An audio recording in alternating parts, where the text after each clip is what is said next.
Hello everyone, welcome back to my channel Mathsville and this is Surabhi. कल हमने अपने syllabus का दूसरा पार्ट स्टार्ट किया था। क्या था वो? मैथमेटिक्स पेडागोजी, जिसमें हमने बात की थी नेचर ऑफ मैथमेटिक्स के बारे में। नेचर ऑफ मैथमेटिक्स के बारे में यानी कि गणित के स्वभाव के बारे में। अब इसमें हमने क्या क्या पढ़ा था? पहले हमने जाना था कि गणित हमारे जीवन में कितना महत्वपूर्ण है, गणित हमारे जीवन में क्या मायने रखता है। उसके बाद हमने बात की थी कुछ मनोवैज्ञानिकों के कथनों के बारे में। मनोवैज्ञानिकों के कथनों के बारे में साइकोलॉजिस्ट ने, जैसे लॉक हुए, रोज़नबेकन हुए या हॉगबेन हुए, इन तीनों के कथनों के बारे में हमने बात की थी। उसके बाद हमने क्या पढ़ा था? 9 पॉइंट्स में, 9 बिंदुओं में हमने ये समझा था कि नेचर ऑफ मैथमेटिक्स क्या होता है। आज उसी में आगे बढ़ते हुए हम बात करेंगे अपने दूसरे टॉपिक की, और वो है थिंकिंग यानी कि चिंतन। अब थिंकिंग या चिंतन है क्या? थिंकिंग या चिंतन, इसको आप कैसे डिफाइन कर सकते हैं? जब मैंने ये वर्ड बोला तो आपने इसके बारे में क्या समझा? आप मुझे ये बताइए, सोचिए अपने दिमाग में क्या आया आपके दिमाग में सबसे पहले। चिंतन क्या है? वो हमारी सारी संज्ञानात्मक गतिविधियों का आधार है। हमारी सारी कॉग्निटिव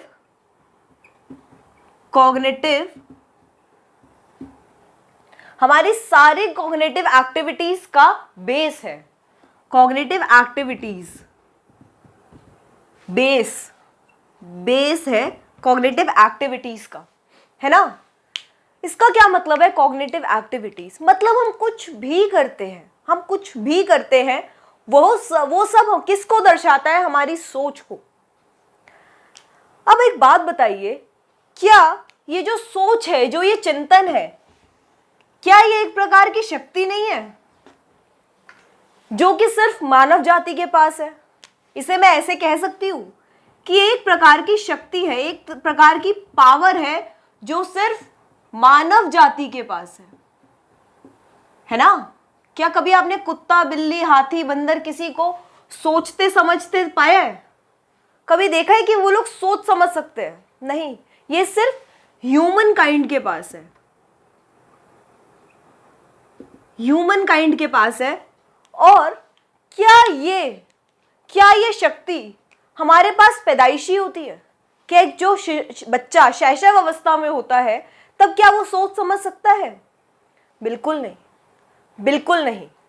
ये जो थिंकिंग का प्रोसेस है, ये जो शक्ति है, ये वक्त के साथ विकसित होती है, यानी कि टाइम के साथ डेवलप होती है हमारे दिमाग में। जब एक छोटा बच्चा अपने आसपास हो रही गतिविधियों को नोटिस करता है, ऑब्जर्व करता है और फिर उनसे समझता है, कल्पना करता है, सीखता है, तब उसमें ये शक्तियां विकसित होती हैं। ऐसे ही नहीं कि कोई पैदा होते ही समझदार नहीं होता। देखा होगा आप लोगों ने, बच्चों को कुछ भी नहीं पता होता, अबोध बालक होते हैं, कुछ भी करते हैं, है ना। जैसे जानवर होता है, वो भी, उसके ऊपर आप विश्वास नहीं कर सकते, वो कभी भी कुछ भी कर सकता है। ऐसे ही बच्चे होते हैं जब वो छोटे होते हैं, लेकिन धीरे धीरे वो समझदार होते हैं। वो समझदार क्या होता है? उनमें चिंतन डेवलप हो जाता है, उनमें थिंकिंग डेवलप होती है। और जब वो थिंकिंग डेवलप हो जाती है तो वो कैसे डेवलप होती है? वो जब वो अपने आसपास हो रही गतिविधियों को नोटिस करते हैं, जब वो समझते हैं। एक छोटा सा एग्जाम्पल ले लीजिए, आप बच्चे के आगे जो कुछ करते हैं वो वैसे आपकी नकल उतारने लगता है। क्यों? क्योंकि वो आपको नोटिस करता है और वो फिर उसकी कल्पना करता है अपने हाथ में वही चीज लेके। एक छोटा सा एग्जाम्पल देती हूँ। एक छोटे बच्चे के सामने आप चिप्स का पैकेट खोलिए, आप उसको अगर दांत से फाड़ेंगे तो अगली बार बच्चा भी उसको मुंह में लेके खींचना शुरू कर देगा। और क्या होता है? वो देखता है, वो समझता है, वो कल्पना करता है कि शायद आपने ऐसे खोला तो मैं भी खोल पाऊंगा, है ना। तो यही सब क्या है? ये सब थिंकिंग का ही नतीजा है। तो अगर मैं थिंकिंग को एक लाइन में डिफाइन करना चाहूं तो मैं क्या कहूंगी इसे? कि thinking is a cumulative and targeted achieving certain aim, यानी कि हमारी जो थिंकिंग है, जो हमारे चिंतन की प्रक्रिया है, वो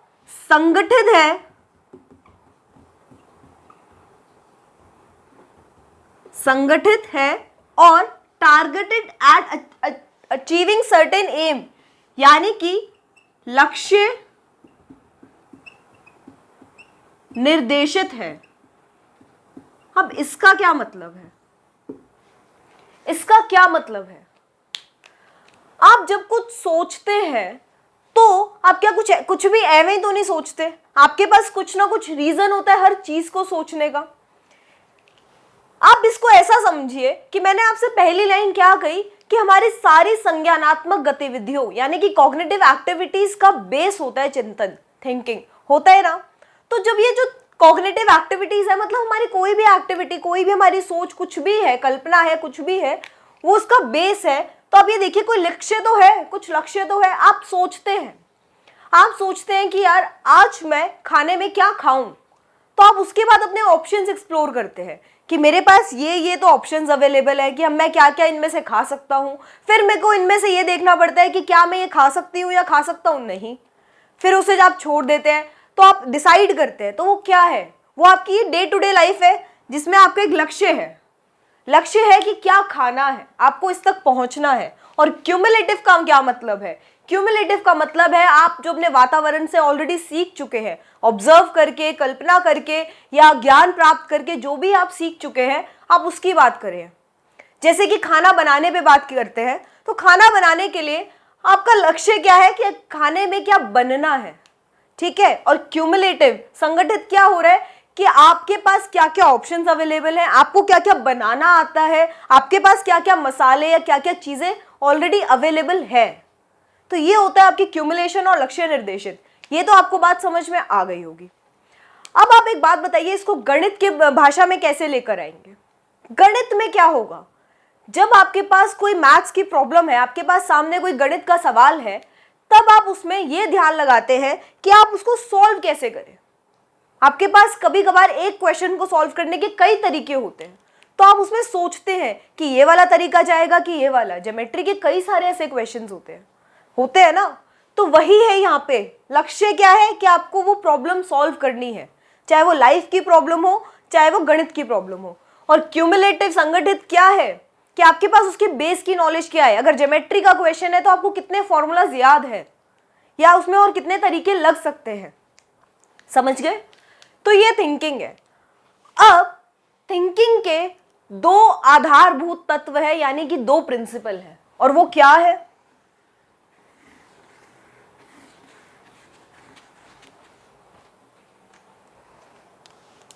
वो है पहला मेंटल इमेज।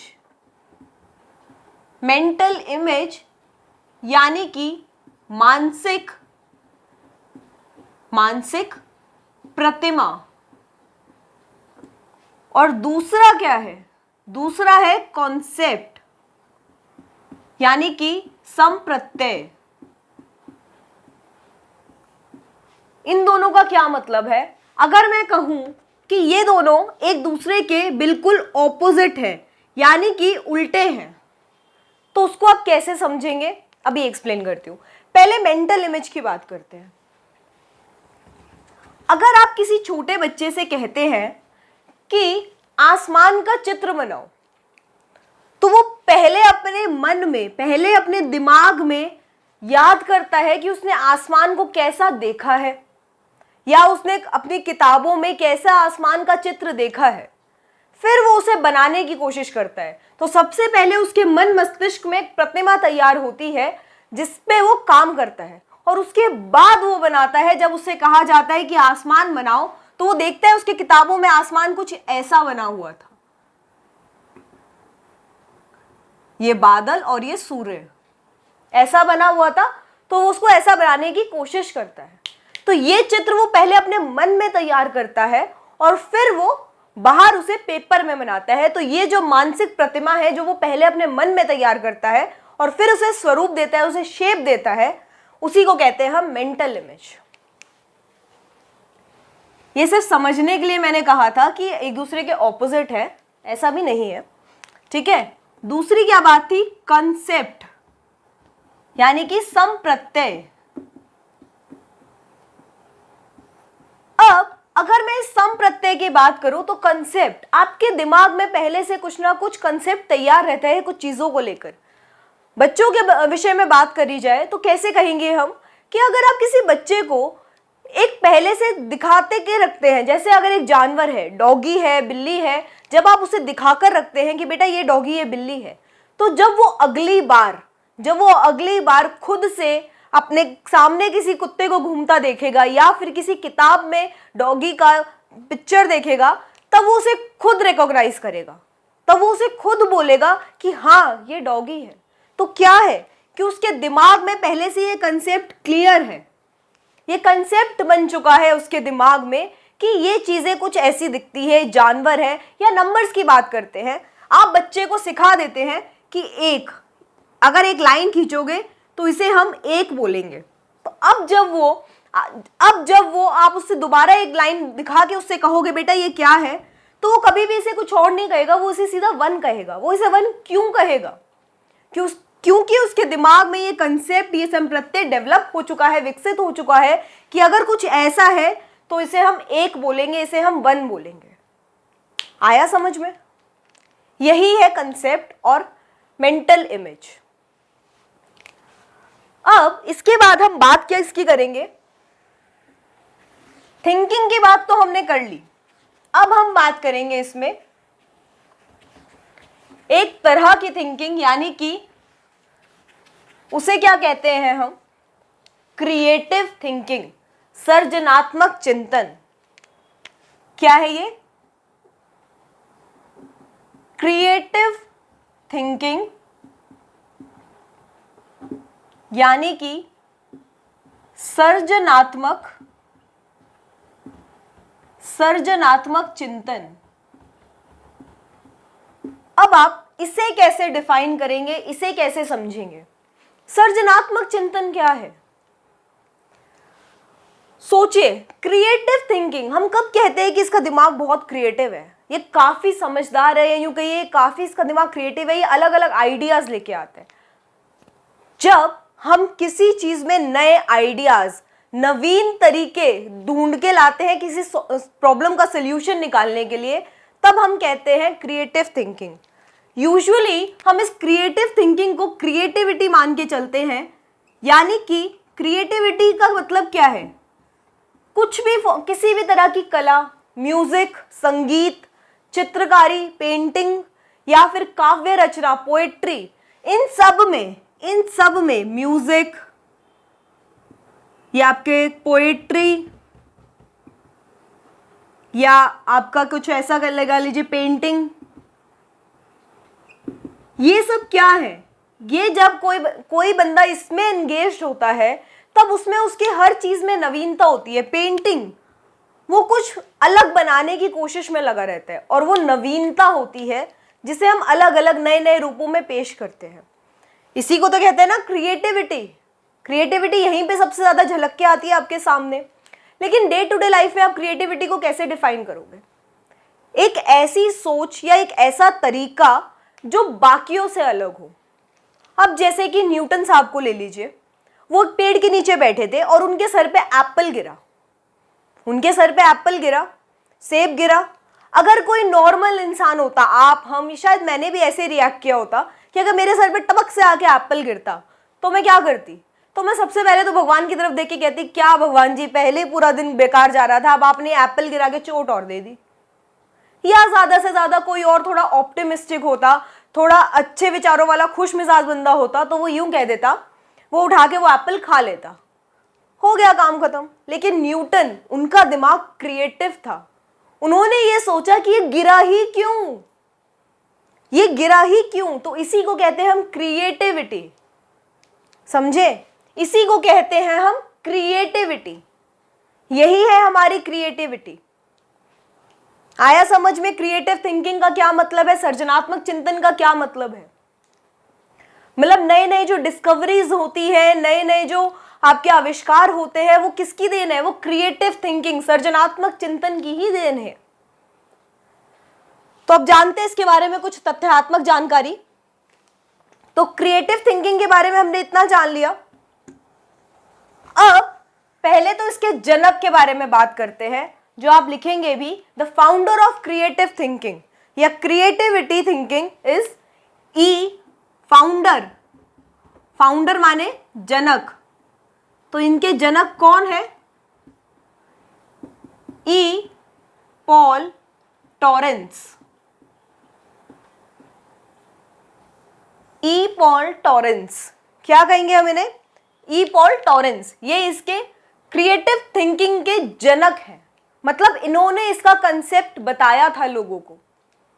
अब ये जान लेते हैं कि creative thinking, actually creative thinking, मैंने कहा आविष्कारों, जो आविष्कार या जो डिस्कवरीज है वो क्या है? वो इसी की देन है। लेकिन आविष्कार तो बहुत अलग तरीके के भी होते हैं, तो उन्हें हम कैसे डिफाइन करते हैं? आविष्कारों को हम कैसे डिफाइन करते हैं, या यूं कहिए क्रिएटिव थिंकिंग को हम कैसे जानेंगे? सॉरी, अगर आपकी क्रिएटिव थिंकिंग रियलिस्टिक का क्या मतलब है? वास्तविकता की ओर उन्मुख, वास्तविकता की ओर उन्मुख हो, उन्मुख यानी कि क्रिएटिविटी, चिंतन। आप अगर अपनी सोच में तो आप ऐसी बातें भी कर लो कि मैं एक दिन उड़ता हुआ घर बनाऊंगा, लेकिन क्या वो सच में पॉसिबल है? अभी फिलहाल तो नहीं है, हो सकता है आगे हो जाए, लेकिन वो रियलिस्टिक होना चाहिए, वो एक सच करने की उसमें ताकत होनी चाहिए। दूसरी एप्रोप्रिएट, एप्रोप्रिएट को भी आप ऐसे ही मान सकते हैं। एप्रोप्रिएट यानी कि उपयुक्त, वही कि जरूरत तो हो, उपयुक्त हो। तीसरी चीज कंस्ट्रक्टिव होनी चाहिए। अगर आपकी थिंकिंग बेशक अलग है लेकिन वो रचनात्मक है, तो ही हम उसे कहेंगे कि वो क्रिएटिव थिंकिंग है। रचनात्मक यानी कि कंस्ट्रक्टिव। बनाने को इंसान ने तलवार भी बनाई, बनाने को इंसान ने बॉम्ब भी बनाए। हमारे बहुत सारी ऐसी ऑर्गेनाइजेशन जैसे DRDO, वो सारा दिन काम किस पे करती है? हमारे सेना को वेपन्स प्रोवाइड करने में। लेकिन सोच का फर्क है, सोच का फर्क है। एक आतंकवादी एक बम बना रहे, कुछ भी किसी भी तरीके का बम बना रहा है और उससे लाखों लोगों की जान ले रहे, तो वो क्रिएटिविटी नहीं है, तो वो कंस्ट्रक्टिवनेस नहीं है, तो वो डिस्ट्रक्टिवनेस है। लेकिन जैसे हम लोग, अगर DRDO है, वो एक बहुत अच्छे वेपन्स तैयार करके हमारी आर्मी को दे रहे हैं, वो हमारे सोल्जर्स को दे रहे हैं। वो क्यों दे रहे हैं? ताकि उससे हमारी रक्षा हो सके। वो खामखा जाके लोगों को परेशान करने के लिए नहीं है, वो बाकी लोगों से, बाकी देशों से हमें बचाने के लिए। तो वो कंस्ट्रक्टिविटी है, सोच का फर्क है। ठीक है। अब तीसरी बात, सोशली एक्सेप्टेबल। सोशली एक्सेप्टेबल, ये भी वही बात हो गई।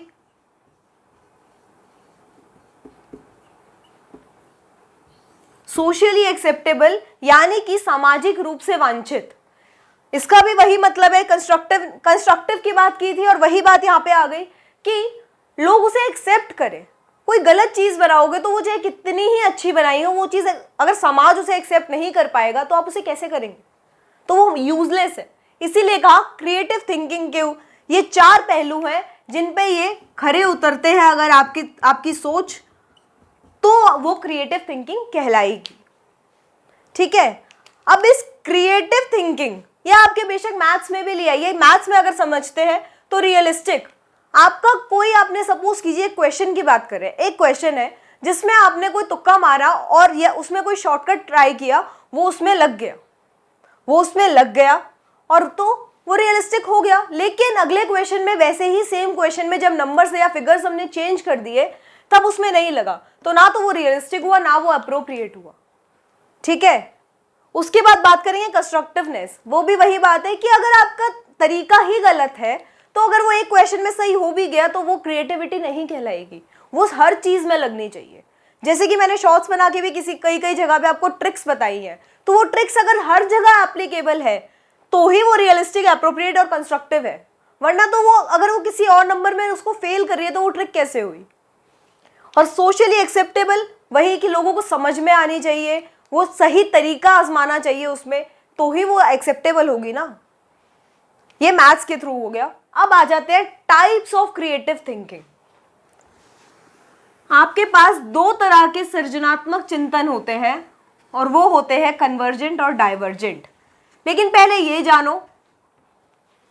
जानो कि ये टाइप्स दिए किसने। अगर क्रिएटिव थिंकिंग के जनक थे ई पॉल टॉरेंस, तो इसके प्रकार वो किसने इजाद किए, वो किसने दिए आप लोगों को, तो वो थे जेपी गिलफर्ड।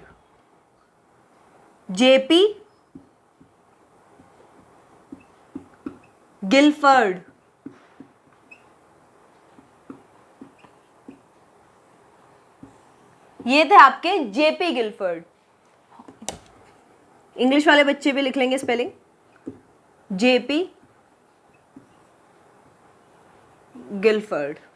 ठीक है, तो ये प्रकार दिए किसने हैं, ये दिए हैं जेपी गिलफर्ड ने। ये सारे नाम इंपॉर्टेंट है, इसको थोड़ा हाईलाइट करके लिख लीजिए ताकि रिवीजन के टाइम पे आपको ये सीधा दिख जाए और आप इन्हें दोबारा रिवाइज करना ना भूलें। और ये है क्या, कन्वर्जेंट थिंकिंग और डाइवर्जेंट थिंकिंग। प्रकार कौन से हैं। पहला प्रकार हुआ कन्वर्जेंट थिंकिंग और दूसरा हुआ डाइवर्जेंट क्रिएटिव थिंकिंग। कन्वर्जेंट और डाइवर्जेंट यानी कि अभिसारी सर्जनात्मक चिंतन और ये अपसारी सर्जनात्मक चिंतन। लिख लिया। अब इस कन्वर्जेंट और डाइवर्जेंट को थोड़ा समझ लेते हैं। कन्वर्जेंट थिंकिंग का क्या मतलब है, कन्वर्जेंट क्रिएटिव थिंकिंग का क्या मतलब है। कन्वर्जेंट का मतलब होता है कहीं आके मिलना, यानी कि आप एक चीज देखिए, इसको वैसे इसका शाब्दिक अर्थ तो कुछ ऐसा होता है, लेकिन इसको हम टर्म्स में, थिंकिंग के टर्म्स में या गणित के टर्म्स में कैसे समझेंगे। जब आपके किसी क्वेश्चन का आंसर सिर्फ एक ही आंसर हो सकता है, जैसे कि मैं यहाँ पे लिखती हूं कि 2 4 6 और उसके आगे क्या आएगा, तो आपको पता है यहाँ पे 8 ही आएगा जिस पैटर्न को ये फॉलो कर रहा है। जब हम इस पैटर्न को फॉलो करते हैं तो यहाँ पे आपको पता है कि यहाँ 8 ही आएगा, है ना। तो इसे हम कहते हैं कन्वर्जेंट थिंकिंग। जब हमारा दिमाग सीधा उस एक आंसर की तरफ बढ़ जाता है तो उसे हम कहते हैं कन्वर्जेंट क्रिएटिव थिंकिंग। कि इसके कई बच्चों ने कुछ और आंसर भी निकाला हो सकता है, लेकिन आपका दिमाग सीधा सही आंसर की तरफ बढ़े या आपकी सोच सीधा सही आंसर की तरफ बढ़े, तब हम इसे कहेंगे अभिसारी सर्जनात्मक चिंतन। ठीक है, अब आ जाते हैं डाइवर्जेंट थिंकिंग। डाइवर्जेंट यानी कि अपसारी। ये क्या है, जब आपकी कोई प्रॉब्लम, आपकी लाइफ में कोई प्रॉब्लम है या आपके कोई गणित का सवाल है, तब अगर वो सवाल एक से ज्यादा तरीकों से सॉल्व किया जा सकता है, उसके एक से ज्यादा समाधान हो सकते हैं, तब हम उसे कहते हैं डाइवर्जेंट थिंकिंग। लेकिन अगेन मैंने आपसे कहा था वो चारों बेसिस पे जो मैंने आपको अभी इससे पहले लिखवाए, उन पे वो खरा उतरना चाहिए, यानी कि उन चारों कंडीशन को सेटिस्फाई करना चाहिए। आपके आंसर जो आपने अलग अलग तरीकों से निकाला वो सही भी होना चाहिए, वो आपके जो प्रीवियस जो आपका बेस है, जो नॉलेज है, जो फॉर्मूला है, जो तरीका है, वो भी सेम होना चाहिए, वो मैथमेटिकली करेक्ट होना चाहिए या यूं कह लीजिए सोशली एक्सेप्टेबल होना चाहिए। ठीक है, तो उसे हम कहते हैं डाइवर्जेंट क्रिएटिव थिंकिंग। मैथ्स में कई तरीके के क्वेश्चंस होते हैं जिसको हम अलग अलग तरीके से सॉल्व कर पाते हैं, तो उसी को हम कहते हैं डाइवर्जेंट यानी कि अपसारी क्रिएटिव थिंकिंग। तो एक बार फिर से थोड़ा सा फटाफट से एक ओवरव्यू ले लेते हैं आज की क्लास का।